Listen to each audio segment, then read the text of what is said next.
Hello student, welcome to Bhavna Physics class, and as you can see on board it is mentioned a simple way of learning physics. Obviously this is my motto, okay, and the main objective of today's lesson is magnetic effect of electric current.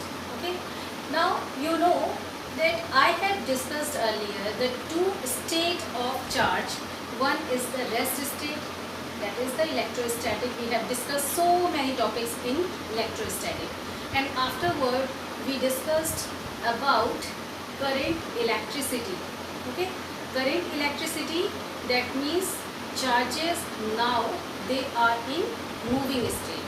So that means we are talking about electrodynamics. Okay, electrodynamic.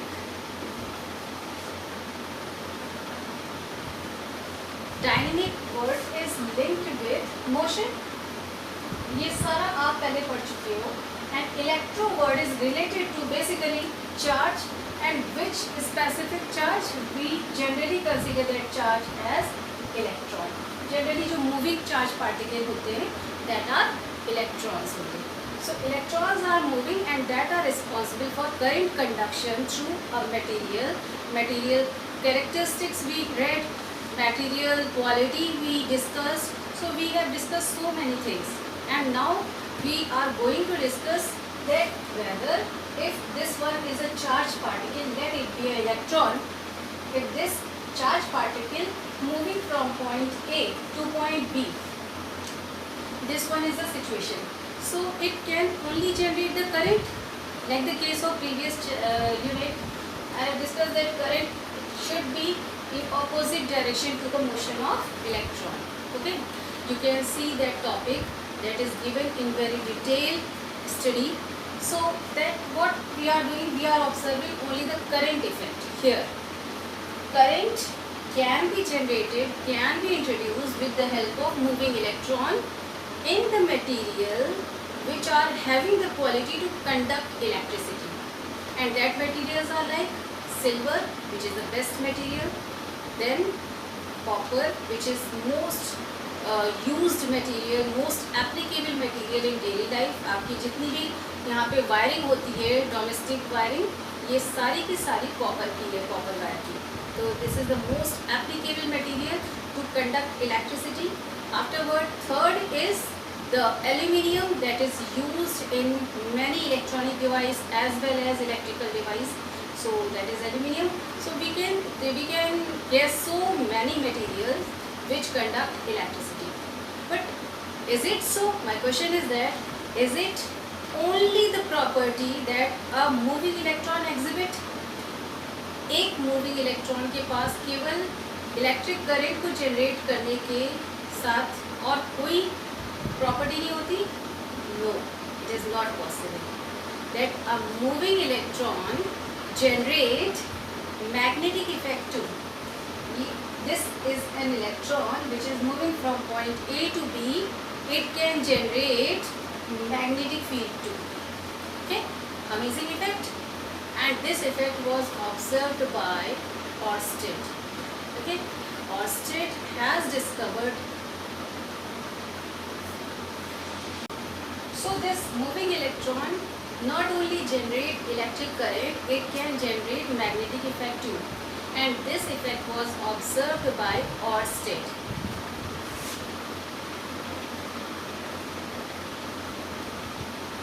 Ørsted was one physicist who said that if an electron is moving from one point to other point, that electron can generate magnetic field.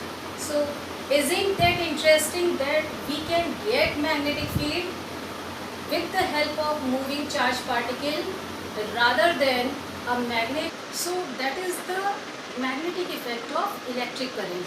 Means we can generate magnetic field, like the case of electric field, by two ways. What are the sources of magnetic field? First source we can say as a magnet. अब magnet क्या होते हैं आपको पता ही है कि कुछ magnetic material हैं जो बेस्ट हम मैग्नेटिक मटेरियल लेते हैं वो फेरोमैग्नेटिक नेचर के होते हैं, वो हम लोग बाद में डिस्कस करेंगे मैग्नेटिक मटेरियल प्रॉपर्टी में। अभी आप फेनिको एग्जाम्पल समझ सकते हो।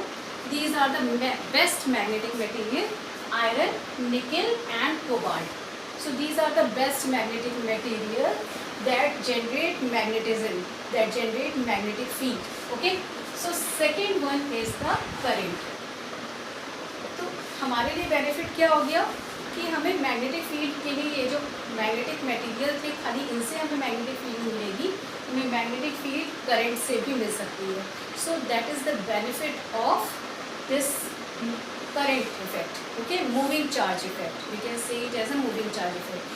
And as I told you, this effect, the second effect was discovered by Ørsted. Okay, तो ये जो मैग्नेटिक इफेक्ट है, जैसे इलेक्ट्रिक फील्ड होती है उसी तरीके से मैग्नेटिक फील्ड भी एक फील्ड है, जिसको हम आगे पूरी डिटेल में स्टडी करेंगे। बट अभी इंट्रोडक्शन में आपने सबसे पहले सोर्सेज पता होने चाहिए। So these are the two kind of sources. आपको पता है कि ये लिमिटेड अमाउंट में ये जो मैग्नेट है, जिनके मैग्नेटिक मटेरियल से हम मैग्नेटिज्म जनरेट करते हैं, these are in limited in earth crust. कैसे? आपको पता है कि रॉ मैग्नेट जो हमें अभी तक मिला है, वो रॉ मैग्नेट दो फॉर्म में है, Fe2O3 एंड Fe3O4, जिसे हम मैग्नेटाइट भी कहते हैं, मटेरियल कहते हैं। Fe2O3 and Fe3O4 ferrous oxide and ferric oxide. तो ये मटेरियल अर्थ क्रेस्ट में, अर्थ कोर में है, और इस मटेरियल के थ्रू हमें मैग्नेटिक प्रॉपर्टी सब्सटेंस मिलते हैं। कोबाल्ट है, निकल है, ये सारे हैवी एलिमेंट हैं जो अर्थ कोर में प्रेजेंट होते हैं। हमें ये जो सोर्सेज से हमें मैग्नेटिज्म मिल रहा है, ये मैग्नेटिज्म बहुत स्मॉल अमाउंट में है। तो इस मैग्नेटिक इफेक्ट को, जो कि बहुत ही इंपॉर्टेंट इफेक्ट हो चुका है, अभी आपको जितने भी मैजिकल मूवमेंट दिखते हैं, जितने भी आपके मैजिक शोज़ होते हैं, उसमें मैग्नेटिक फील्ड का बहुत ज़्यादा यूज़ हो रहा होता है। I will share you at one day that how the magnetic field is useful in the magic show. Okay, so here magnets के लिए ये सारे resources जितने भी हैं, ये सारे limited हैं, तो हम इनको बहुत ज़्यादा अमाउंट में यूज़ नहीं कर सकते हैं। हमारे लिए बेनिफिशियल इफेक्ट कौन सा है? करंट का। यानी हमें जो ये सोर्स मिल रहा है, करंट सोर्स, अगर ये हमें बहुत ज़्यादा अमाउंट में मिलने लगे, हम कुछ ऐसा बनाएं, कुछ ऐसी यूटिलाइज करें इस करंट इफेक्ट को, जिससे हमें मैक्सिमम अमाउंट में मैग्नेटिक फील्ड मिले, then it will be very useful for us for our daily purpose. Okay, ये जो डायनेमो होता है, आपको पता है ना, इलेक्ट्रिक डायनेमो, उसमें भी मैग्नेटिक इफेक्ट है, जनरेटर में भी मैग्नेटिक इफेक्ट है। ठीक है, तो ये सारे इफेक्ट्स जो होते हैं, ये सारे इफेक्ट्स हमें चाहिए, किस लिए? क्योंकि ताकि मैग्नेटिक फील्ड जनरेट हो सके। तो ये एक बहुत इंपॉर्टेंट डिस्कवरी थी, मूविंग चार्ज की एक ये बहुत इंपॉर्टेंट प्रॉपर्टी थी, जिसको हम यूटिलाइज कर सकते हैं मैग्नेटिक फील्ड को जनरेट करने में, और उस मैग्नेटिक फील्ड को हम यूटिलाइज कर सकते हैं डिफरेंट एप्लीकेशन में। So that is the most important part, that one source that was discovered is the current. So now we will discuss this current source to generate magnetic field, and that is the name of this chapter, magnetic effect of electric current. Electric effect तो आपको पता ही है, आपने current electricity में पढ़ा उसे, कि कौन कौन से मटेरियल हैं जिसमें इलेक्ट्रिक करंट कंडक्ट हो सकती है, क्या क्या इलेक्ट्रिक करंट की प्रॉपर्टी होती है, कौन कौन से अफेक्टिंग फैक्टर्स हैं जो इलेक्ट्रिक करंट को अफेक्ट करते हैं, किस तरीके से इलेक्ट्रिकल एनर्जी सोर्स हमें प्रोवाइड होता है, like the case of cell और बैटरी। तो वो सारे के सारे केसेस हमने स्टडी किए थे करंट इलेक्ट्रिसिटी में। अब जो हम केसेस स्टडी करेंगे वो करंट का इफेक्ट पढ़ेंगे, जिससे हमें इसमें मैग्नेटिक इफेक्ट पता चले कि करंट की वो कौन सी प्रॉपर्टी है, वो कौन से इसके फिजिकल टर्म्स हैं जो इसके मैग्नेटिक इफेक्ट को आइडेंटिफाई करते हैं। So this is the overall purpose of heading, that is magnetic effect of electric current. So I hope this point, till this point it is very clear to you that we have two sources of magnetic field.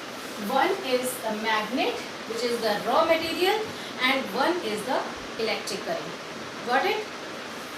So Ørsted के accordance में,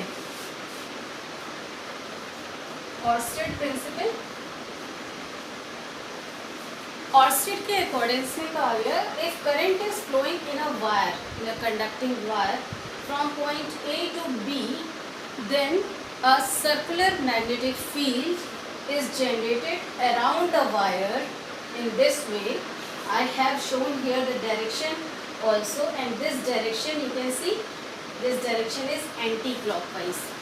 clock का direction किधर से किधर होता है, ये clock बनाई, क्लॉक की जो निडल होती है वो इस डायरेक्शन में मूव कर रही होती है, ठीक है, और यहाँ पे डायरेक्शन क्या आ रहा है, anti clockwise, opposite to the clock direction. So we should consider this case. यहाँ पर मैग्नेटिक फील्ड क्लॉक के डायरेक्शन के ऑपोजिट है, that means anti clockwise magnetic field generate हो रही है. ये इफेक्ट लैब में आइडेंटिफाई हुआ था और एक्सीडेंटली आइडेंटिफाई हुआ था. ऐसा कोई इंटेंशन नहीं था मैग्नेटिक फील्ड जनरेट करने का, बट एक्सीडेंटली ये इफेक्ट आइडेंटिफाई हुआ था. तो यहाँ पर ये जो मैग्नेटिक फील्ड का डायरेक्शन आ रहा है anti clockwise direction, magnetic field is a vector quantity. अभी आगे मैं बताऊंगी इसका रिप्रेजेंटेशन, इसके मैथमेटिकल टर्म्स, बट अभी मैग्नेटिक फील्ड को आप रॉ फॉर्म में समझो, इसको एक एज अ फिजिकल क्वांटिटी समझो. तो अभी ये जो इलेक्ट्रिक करंट आई फ्लो कर रही थी in the direction A to B, इसके कॉरस्पॉन्डेंस में यहाँ पर मैग्नेटिक फील्ड जनरेट हो रही है. और ये मैग्नेटिक फील्ड इस तरीके की है कि वायर के पास पे ज़्यादा है और वायर से दूर जाने पर कम होती जा रही है. इसका मतलब अगर ये मैग्नेटिक सोर्स है, this current carrying wire is the magnetic source, तो सोर्स के पास मैग्नेटिक फील्ड इफेक्ट ज़्यादा है और सोर्स से दूर जाने पर मैग्नेटिक फील्ड इफेक्ट कम हो जा रहा है. तो ये भी एक इम्पॉर्टेंट प्रॉपर्टी है. ये अगर सिमिलैरिटी करो तो कैसे आ रहा है, इलेक्ट्रिक फील्ड में भी ऐसे ही होता है. अगर पॉजिटिव चार्ज है तो उसके आसपास यहाँ पर इलेक्ट्रिक फील्ड की वैल्यू ग्रेटर होगी. जैसे ही फार इलेक्ट्रिक डायरेक्शन हम बनाते जाएंगे, फार रीजन्स बनाते जाएंगे, इलेक्ट्रिक फील्ड इफेक्ट कम होता जाएगा. तो as we move far away from the source, whether it is the electric source और the magnetic source, the effect of electric और मैग्नेटिक फील्ड शुड डिक्रीज. ठीक है, तो ये इफेक्ट हमें यहाँ पर भी दिखता है. मैग्नेटिक फील्ड की रिजेंबलेंस आपको इलेक्ट्रिक फील्ड से बहुत सारी मिलेंगी, सिमिलैरिटीज़ भी हैं, डिससिमिलैरिटीज़ भी हैं, उसको साथ ही साथ कवर अप करते चलेंगे. पर अभी यहाँ पर हमें पता करना है कि यहाँ पर ये डायरेक्शन कैसे आया. ठीक है, हमने कैसे बता दिया कि ये डायरेक्शन जो होगा वो एंटी क्लॉकवाइज डायरेक्शन होगा in accordance with the current. So today I am going to discuss one most important part of magnetic effect of electric current, and that important part is the directions law. Okay, we will discuss various law by which we can identify the direction of different physical quantities. Got it? So let's start with this. उसके बाद हम शुरू करेंगे कि magnetic की properties और Lorentz formula. ठीक है, so today topic is what? Laws of directions. अगर ये लॉज समझ में आ गए तो आपको मैग्नेटिक फील्ड में बहुत ज़्यादा प्रॉब्लम्स नहीं आने वाली है. मैग्नेटिक फील्ड की जितनी भी यूनिट्स हैं, आपके पास 4 यूनिट्स हैं मैग्नेटिक फील्ड की, उन यूनिट्स में से किसी भी यूनिट में कोई प्रॉब्लम नहीं आनी है. ठीक है, तो वो लॉज क्यों समझनी ज़रूरी, क्योंकि इलेक्ट्रिक फील्ड में हम 2 डायमेंशनल इफेक्ट को कंसीडर कर सकते हैं, हम पॉइंट चार्ज को एज्यूम कर सकते हैं, बट मैग्नेटिक फील्ड में हमें 3 डायरेक्शनल स्पेस कंसीडर करना पड़ता है, 3 डायमेंशनल बॉडी को कंसीडर करना पड़ता है. इस बेसिस पर ये लॉज इंपॉर्टेंट हो जाते हैं. इतने लॉज आपकी इलेक्ट्रिक फील्ड में कहीं भी नहीं दिए हुए थे डायरेक्शन के लिए, कोई भी लॉ नहीं था इवन वहाँ पर. मैग्नेटिक फील्ड में इतने लॉज हैं कि आपको वो लॉज, सारे के सारे लॉज एक साथ माइंड में होने चाहिए. 2 चीज़ें रिक्वायर्ड है, 1 is your mind and second are your 2 hands with finger. ये दोनों चीज़ें अगर आप प्रॉपर यूटिलाइज करते हो तो आप हर एक लॉ को अपने माइंड में ईजिली आप रीस्टोर कर सकते हो. ठीक है, तो सबसे पहले हम स्टार्ट करते हैं कि जो ये आपका फर्स्ट लॉ था, इसे हम कहते हैं right hand thumb rule. First law, right hand thumb rule. Okay, this one is the first rule. अच्छा, इन लॉज के लिए जो क्वांटिटीज रिक्वायर्ड हैं, ये B है. B is called magnetic field. E is electric field. Magnetic field को M से represent नहीं करते, M फॉर मैग्नेटिक. हम मैग्नेटिक फील्ड को B से रिप्रेजेंट करते हैं. फर्स्ट थिंग, और ये बी का भी अपना एक हिस्ट्री है, वो हिस्ट्री भी मैं आपको कभी बताऊंगी कि क्यों बी सिंबल ही यूज़ करते हैं. First is B, second is F which is known as force. This one is magnetic field, this one is magnetic force. This is I means current, scalar quantity. We are discussing here magnetic effect of electric current. So I should be here. So these are the three quantities which are required to identify the rules here. जो हमें अपने fingers के tip पे लेने हैं. आप कहते हैं ना कि कोई भी रूल, कोई भी कॉन्सेप्ट आपके फिंगर टिप पे होना चाहिए, तो यहाँ पे ये रूल्स इसीलिए बने हैं कि ये आपकी फिंगर टिप्स पे हैं. Got it? सो स्टार्ट करते हैं. Right hand thumb rule. तो राइट हैंड के लिए this is my right hand. आपके सामने आपको पता ही है कि ये मिरर इमेज है, तो आपको लेफ्ट साइड में ही दिखाई दे रहा होगा. Okay, so this is my right hand, this is my left hand. So this one is right hand thumb rule. हम इसको ऐसे रखते हैं, this one is thumb. Okay, and these are the curled finger. ये जो curled finger हैं ये magnetic field को शो कर रही होती हैं. And this thumb indicate the direction of current. Just like the case, if we hold the wire, current carrying wire in this manner. अगर किसी चीज़ को होल्ड करना होता है तो आप ऐसे होल्ड करते हो. If we hold the wire in this manner, तो direction of the thumb indicates the direction of current and direction of curled finger. ये जो rotating finger है इसको हम curled finger कहते हैं, CURLED. The direction of curled finger indicates the direction of magnetic field lines. Magnetic field का direction magnetic field line से find out हो सकता है, जैसे इलेक्ट्रिक फील्ड का डायरेक्शन इलेक्ट्रिक फील्ड लाइन से आइडेंटिफाई होता है. तो यहाँ पर ये जो कर्ड फिंगर है ये मैग्नेटिक फील्ड लाइंस को शो कर रही है. सो this is right hand thumb rule. आप इसको नोट डाउन कर सकते हो. Thumb indicate the direction of current. I can write here thumb for direction of current. You can write in this manner. Then curled finger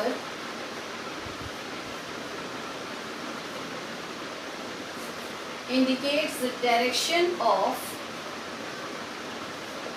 magnetic field. मैं इसे short में लिख रही हूँ MF, magnetic field lines. ठीक है? So this curled finger indicates the direction of magnetic field lines. अब Orsted की प्रिंसिपल में यही लॉ अप्लाई हो रहा था. यहाँ पर A से B तक अगर करंट फ्लो कर रही है, आप अपना राइट हैंड लोगे, अगर लेफ्ट हैंड लोगे तो इसका जस्ट ऑपोजिट केस आएगा, क्योंकि राइट हैंड और लेफ्ट हैंड क्या है, एक दूसरे की मिरर इमेज है. ठीक है? तो आप फ्रंट से भी देखते हो तो हम, मेरा राइट आपका लेफ्ट है, मेरा लेफ्ट आपका राइट है, तो ये मिरर इमेज है. यहाँ पर आपने लेफ्ट हैंड यूज़ नहीं करना है. So keep it in your mind, you have to use your right hand. So thumb indicates the direction of current and the curved finger indicates the direction of magnetic field lines. Okay, this one is the right hand thumb rule. And thumb rule number 1. यहाँ पर 2 rule हैं. ठीक है? So I hope first rule is clear to you. Now come to second rule. Second indicates right hand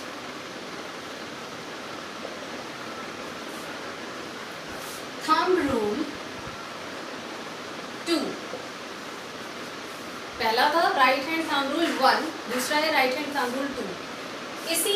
इस situation का just reverse situation. Reverse situation क्या? अगर आपके पास मैग्नेटिक फील्ड दी हुई हो तो आप करंट को भी आइडेंटिफाई कर सकते हो राइट हैंड थंब रूल से. ये देखो, ये है आपका मैक्सवेल के ये राइट हैंड थंब रूल है. आप साइंटिस्ट का नेम भी लिख सकते हो यहाँ पर. These 2 are the Maxwell right hand thumb rule. Okay, ये दोनों ही मैक्सवेल ने दिए थे. Maxwell was one scientist. So this is right hand rule number 2. Maxwell right hand rule number 2. इसमें आपने क्या करना है कि you have to shape up your right hand in the same manner, जैसे आपने पहले रूल में किया था. उसमें बस डिफरेंस क्या आ जाता है कि now the thumb indicate the magnetic field, not the magnetic field line. The thumb indicate the magnetic field and the curved finger indicates the direction of current. Just reciprocal of the previous.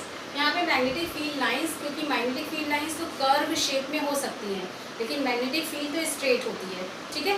तो यहाँ पर magnetic field lines की जगह पर आ जाएगा magnetic field. And it will be represented by थम।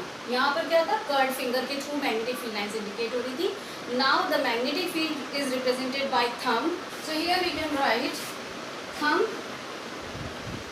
indicate direction of magnetic field, not lines, and curved fingers indicates direction of current। ये सारे यूज होने हैं आपके, इसलिए अभी इसको ऐसे लिख लो, जब आप अप्लाई करोगे तो आपको पता चल जाएगा कि ये रूल्स किस तरीके से अप्लाई हो रहे हैं। यहाँ पर this one is the shape, right hand you are using, okay, so these are the right hand rule number 2 regarding thumb rule. So these are Maxwell 2 rules. Now come to the next rule which is Fleming's rule. Fleming भी एक physicist, इन्होंने indicate किया कि हम force के direction को भी find out कर सकते हैं। So third rule is Fleming left hand rule.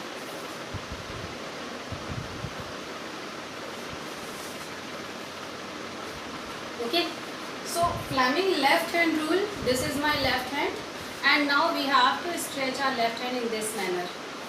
ये आप देख सकते हो, ये ऑर्थोगोनल फिंगर बन रही है, यानी हर एक फिंगर एक दूसरे से 90 डिग्री पे। ये देखो, this is first finger indicator finger, this is middle finger and this one is thumb.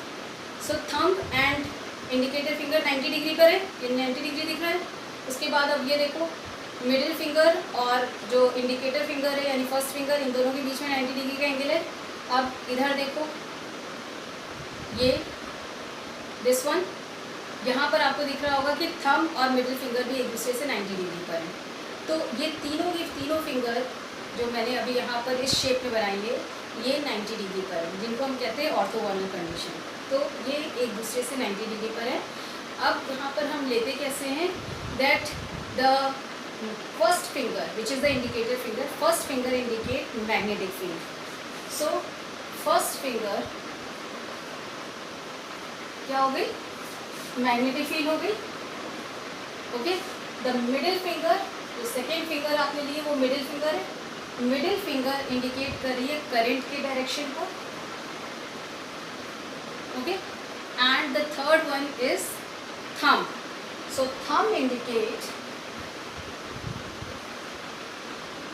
Indicate the direction of force. और इसमें अननोन क्वांटिटी जो होती है वो फोर्स होता है, ठीक है, यानी हमें किसको आइडेंटिफाई करना है यहाँ पर, फोर्स को।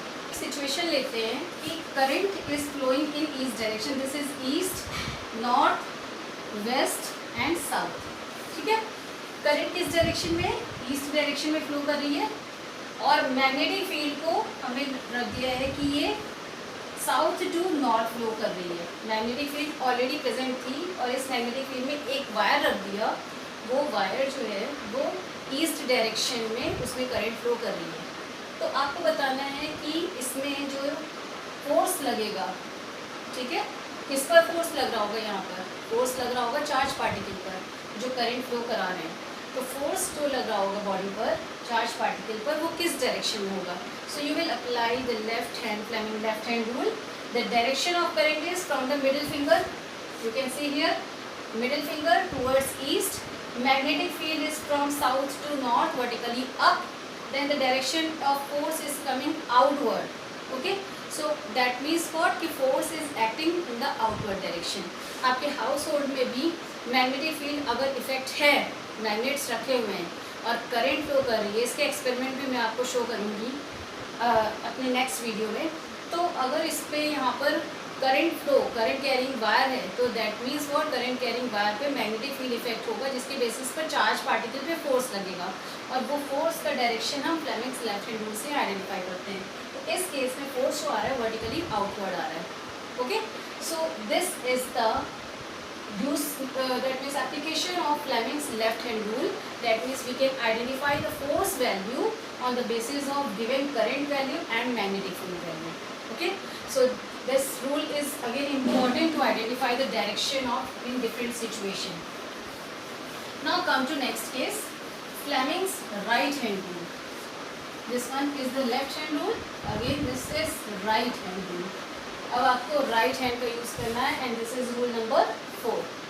ओके, सो राइट हैंड रूल को यूज़ करने के लिए हम क्या करते हैं कि होता क्या है राइट हैंड रूल में, एक करंट जो डिफरेंट करंट होती है जिसे हम कहते हैं इंड्यूस्ड करंट, यानी कि ये अभी आपका नेक्स्ट चैप्टर जो आएगा EMI, next to next chapter, उस चैप्टर में आपका यूज़ होना है that what is the EMI, that means electromagnetic effect, what is induced current, what is induced voltage।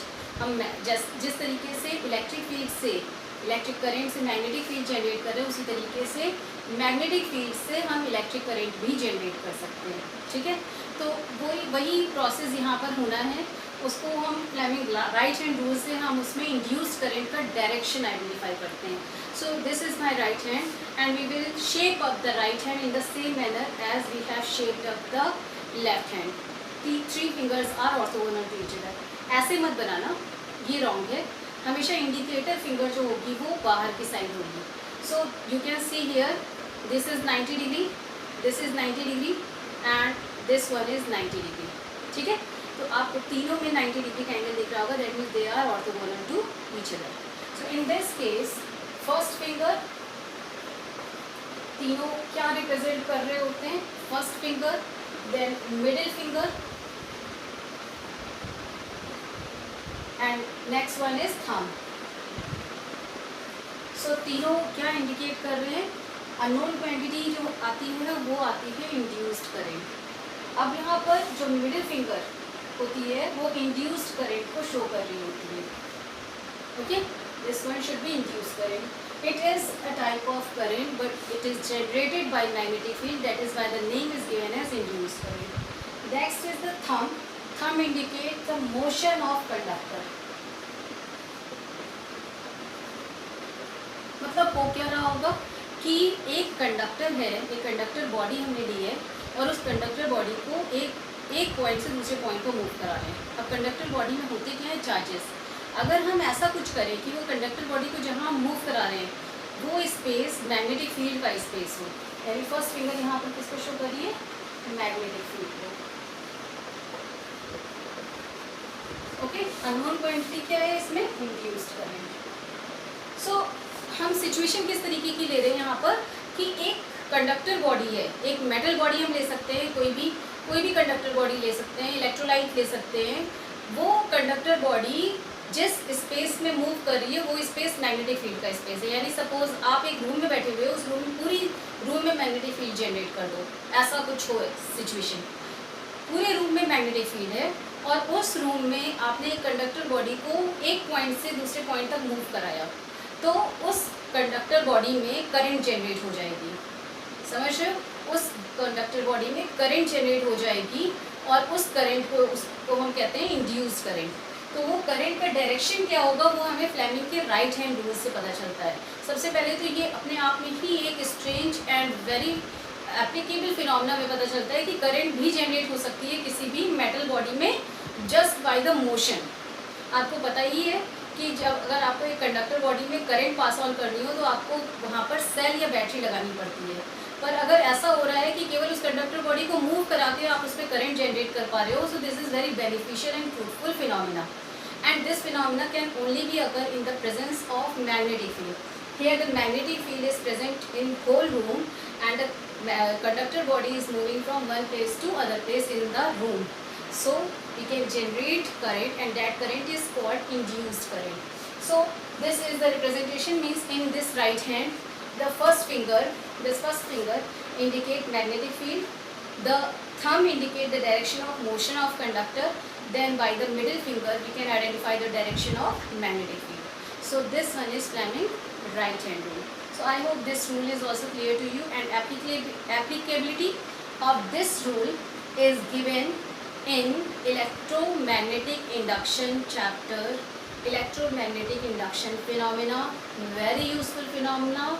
Faraday did that fabulous work in this physics, that means magnetostatic or magnetodynamics we can say it, and that fabulous phenomena is very useful in various applications.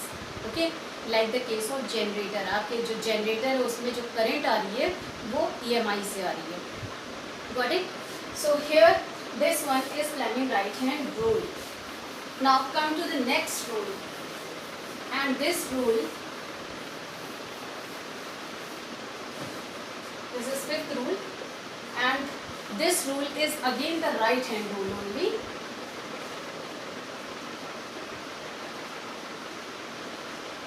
ठीक है, इसमें कोई thumb नहीं होता. इसमें हम इस rule में हमें सिर्फ दो क्वांटिटी होती हैं, जिनमें से एक क्वांटिटी अननोन होती है और दूसरी क्वांटिटी आपकी नोन होती है.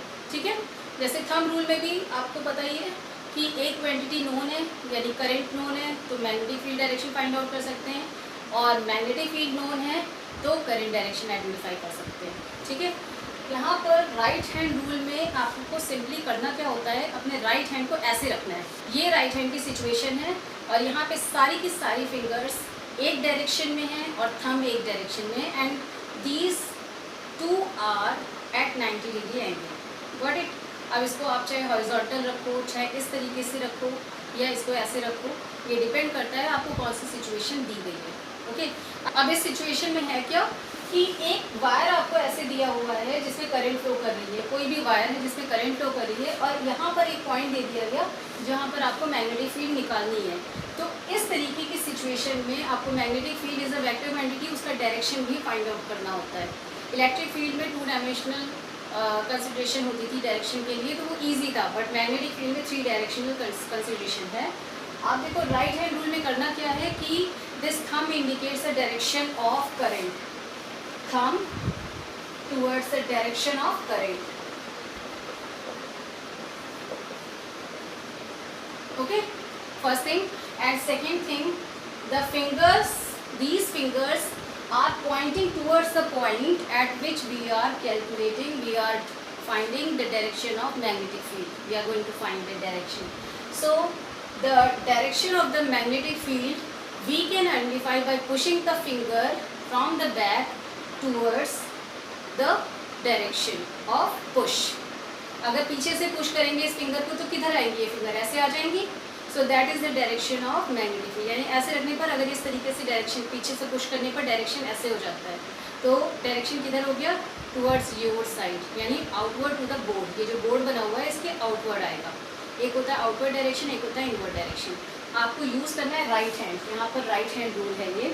तो राइट हैंड में अगर यहाँ इस सिचुएशन में अप्लाई करते हैं तो इस सिचुएशन में आप देखो ये जो करंट का डायरेक्शन है ये ऊपर की साइड है, तो हमें अपनी फिंगर थंब को ऊपर की साइड में इंडिकेट करना पड़ेगा. And all the fingers are pointing towards the point P. By pushing from back we are getting the direction inward. तो ये जो मैग्नेटिक फील्ड का डायरेक्शन होगा कहाँ जाएगा, अंदर जाएगा. तो मैग्नेटिक फील्ड P पॉइंटर कहाँ है, इनवर्ड है. इस केस में मैग्नेटिक फील्ड इनवर्ड है. इनवर्ड और आउटवर्ड मैग्नेटिक फील्ड को रिप्रेजेंट करने का बेस है, एक वे है. ये जो इनवर्ड मैग्नेटिक फील्ड है ये क्रॉस से इंडिकेट होती है और आउटवर्ड मैग्नेटिक फील्ड डॉट से इंडिकेट होती है. तो यहाँ पर मैग्नेटिक फील्ड इनवर्ड है इसलिए P पॉइंट पर ऐसे क्रॉस बना देंगे और उसको सर्किल कर देंगे. So this indicate the inward magnetic field. ये क्यों रिप्रेजेंटेशन है, जैसे जो एरो होता है, एरो आपने देखा होगा, एरो का पॉइंट जो होता है वो एक डॉट की तरीके से, ऊपर से देखने पर एक डॉट के तरीके से होता है, और एरो का जो बेस होता है वो एक क्रॉस स्ट्रक्चर में होता है. ठीक है, तो वो क्रॉस जो है वो एरो के आपको टेल को शो कर रहा है और जो डॉट स्ट्रक्चर है एरो के हेड को शो कर रहा है. तो यहाँ पर मैग्नेटिक फील्ड कैसी है, इनवर्ड. अगर इनवर्ड मैग्नेटिक फील्ड है तो हमें क्रॉस बनाना होगा. Got it? तो यहाँ पर थंब पे डायरेक्शन जो होता है वो डायरेक्शन ऑफ करंट है by pushing from back side.